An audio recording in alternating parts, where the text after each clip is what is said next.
মোহন তার সম্পদ গ্রামের উন্নয়নে ব্যয় করতে শুরু করে। ধীরে ধীরে সে নিজেও গ্রামের মানুষের কাছে প্রিয় হয়ে ওঠে।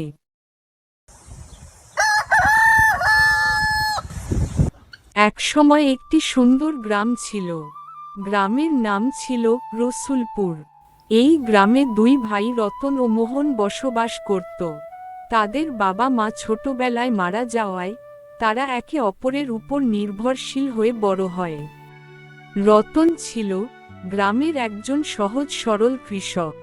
সে প্রতিদিন সকালেই মাঠে যেত এবং চাষাবাদের কাজ করত। তার একমাত্র লক্ষ্য ছিল সৎভাবে জীবিকা নির্বাহ করা এবং অন্যকে সাহায্য করা।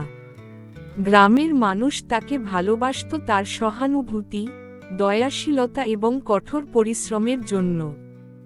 অন্যদিকে মোহন ছিল একেবারে বিপরীত। সে বড় ভাইয়ের মতো সৎ পথে চলতে চাইত না, বরং গ্রামের মানুষের ভালোবাসা দেখে সে ঈর্ষাপরায়ণ হয়ে পড়ত। সে মনে করত টাকাই মানুষের কাছে প্রিয় হওয়ার একমাত্র উপায়। কিন্তু তার এই ভাবনা তাকে আরও একা করে তুলত। একদিন সকালের কথা, রতন তখন তার ক্ষেতের কাজ করছিল। গ্রামের ছোট ছোট ছেলেমেয়েরা তার চারপাশে ঘুরছিল। তাদের কেউ পানি চাইছিল, কেউ ফলমূল। রতন তাদের হাসি মুখে সেবা করছিল। রতন হাসি মুখে বলল, তোমরা সবাই মিলে পড়াশোনা করবে আর বড় হয়ে গ্রামের সেবা করবে।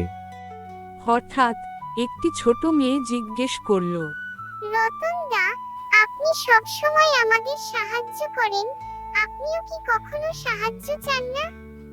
রতন তখন বলল, যতদিন তোমরা হাসি মুখে থাকবে ততদিন আমার কিছুই লাগবে না। মোহন এই দৃশ্য দূর থেকে দেখছিল।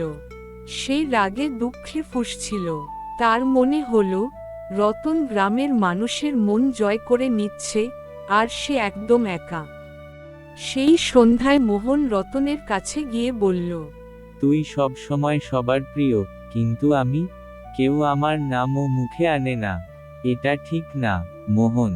ভালোবাসা পেতে হলে প্রথমে নিজে ভালো হতে হয়। মানুষকে সাহায্য কর, দেখবি সবাই তোকে ভালোবাসবে। ভালোবাসা দিয়ে পেট ভরবে না। আমি টাকার পাহাড় গড়ে দেখাবো কিভাবে সবাই আমাকে ভয় আর সম্মান করবে। এই বলে মোহন গ্রাম ছেড়ে শহরে চলে যায়। শহরে গিয়ে মোহন কঠোর পরিশ্রম শুরু করল। সে প্রথমে একটি ছোট দোকানে কাজ করত।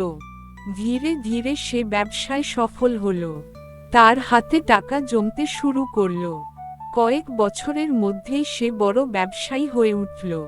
তার কাছে বড় বাড়ি, দামি গাড়ি এবং প্রচুর ধনসম্পদ ছিল। কিন্তু মোহনের জীবন ছিল একাকিত্বে ভরা। সে অনেক ধনী হলেও তার চারপাশে ছিল শুধু লোভী এবং স্বার্থপর মানুষ। মোহন বুঝতে পারল তার জীবনে ভালোবাসার অভাব। অন্যদিকে রতন গ্রামে থেকেই তার সহজ সরল জীবন চালিয়ে যাচ্ছিল। সে কৃষিকাজ করত এবং গ্রামের মানুষের সেবা করত। একবার গ্রামের এক বিধবা মহিলার ঘর ভেঙে পড়েছিল। রতন নিজের হাতে সেই ঘর ঠিক করে দেয়। গ্রামের লোকেরা তাকে অনেক সম্মান করত। এইদিকে 5 বছর পর মোহন গ্রামে ফিরে আসে। তার মনে আশা ছিল যে তার ধনসম্পদ দেখলে সবাই তাকে সম্মান করবে। কিন্তু গ্রামে ঢুকেই সে অবাক হয়ে দেখল সবাই রতনকে ঘিরে ব্যস্ত।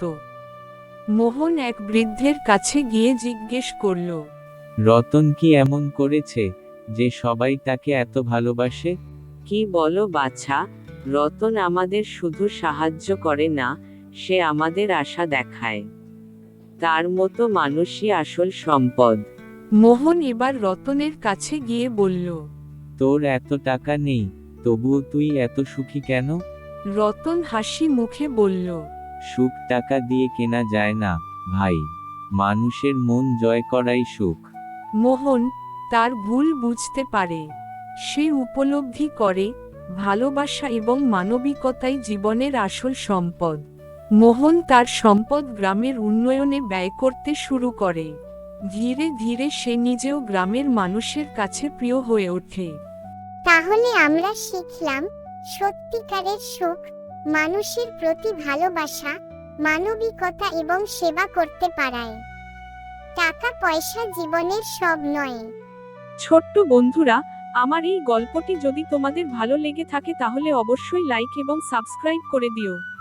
আর পাশে থাকা বেল আইকনটি অন করে রেখো যেন পরবর্তী গল্প আসার সাথে সাথেই তোমরা পেয়ে যেতে পারো।